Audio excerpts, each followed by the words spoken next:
Você deve ter ouvido em 2022 que o Bolsonaro era uma ameaça à democracia e que a única forma de salvar a democracia era eleger o PT. O PT era a verdadeira democracia. Eu tenho certeza que você ouviu isso, porque foi o slogan de campanha deles.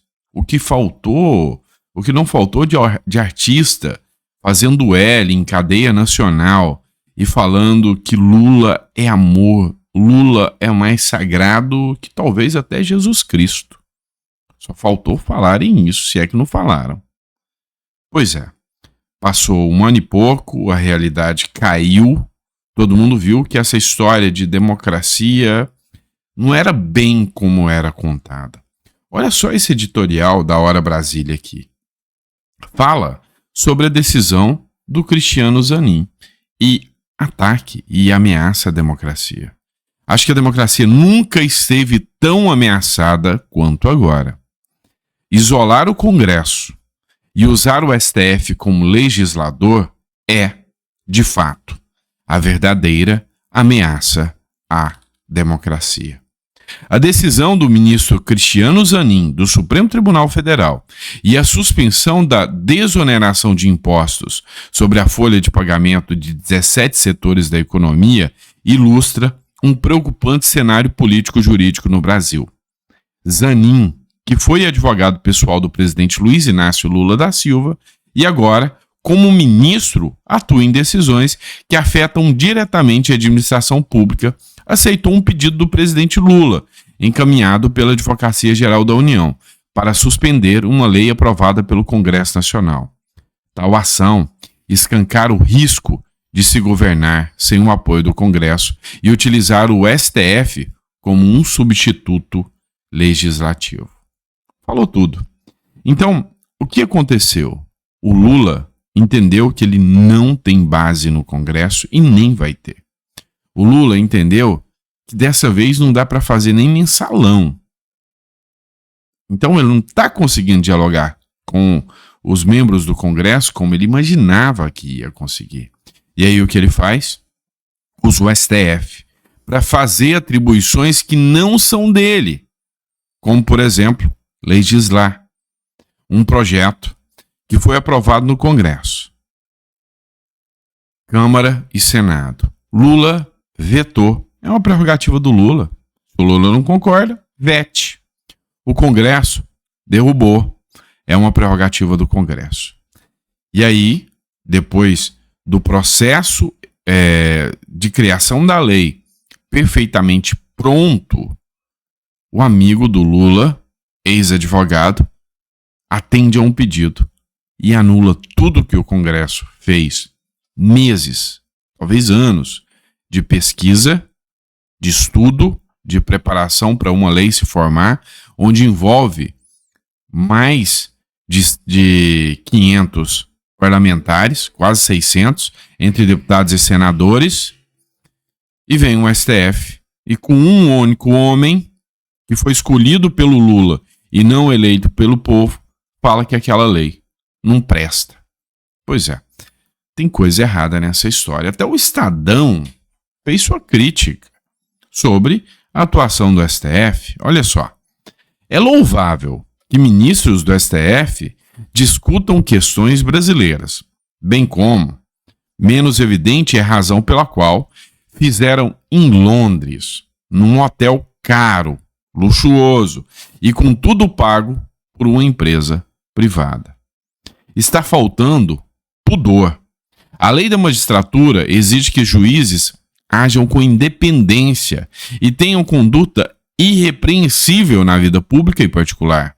Para vários integrantes das cortes superiores, contudo, tais conceitos parecem relativos. Pois é, conceito relativo é o que mais se tem na atual democracia, né? Mas não há necessidade de lei nem de código de ética quando há pudor. Chamou o STF de sem pudor, o Estadão. E é justa a crítica. Vamos entender o seguinte. Teve um evento em Londres, bancado por altos empresários, cheio de ministros do Lula e ministros do Supremo Tribunal Federal. não tinha um gringo, não tinha um estrangeiro sequer palestrando para eles.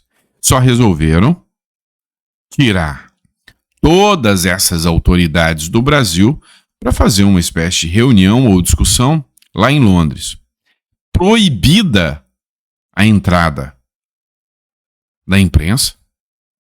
Não podia ter imprensa. Quando perguntado se ia dar um depoimento à imprensa, o Alexandre de Moraes, ele falou nem a pau. Então, bancado com dinheiro de empresa, em hotéis caros, luxuosos, há pudor nessa situação? Não há. Essa é a democracia que precisava ser salva? Não sei. O Lira não está nem um pouquinho satisfeito com a atuação do STF. O Lira deu uma declaração aqui, foi publicado pelo Bruno Zambelli. Escuta só.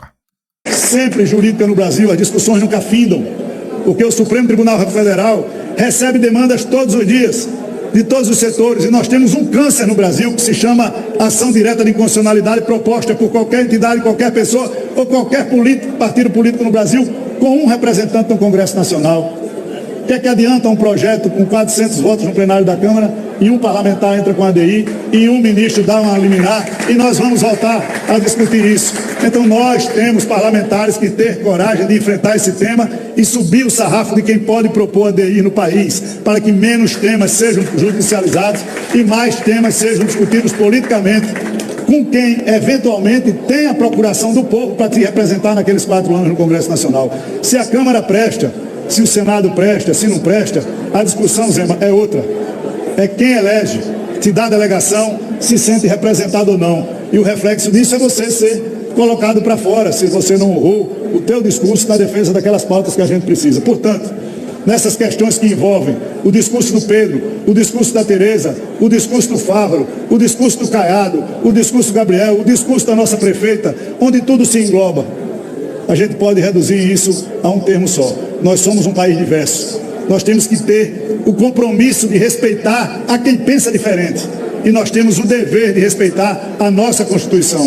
O Poder Legislativo nunca avançou um palmo além das suas prerrogativas. E nós temos que discutir isso com muita tranquilidade. O Brasil precisa de paz. O Brasil precisa de respeito aos princípios democráticos. Vamos lá.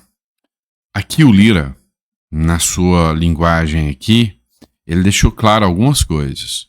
O Brasil precisa de respeito à sua ação democrática. Não está tendo respeito por parte do Supremo Tribunal Federal. É o que o Lira falou.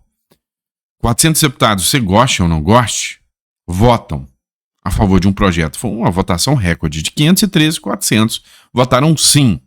Deputados, fora os senadores, para chegar na mão do STF ao pedido de um único deputado, muitas das vezes inexpressivos, a maioria do PSOL, que entra com essas ações.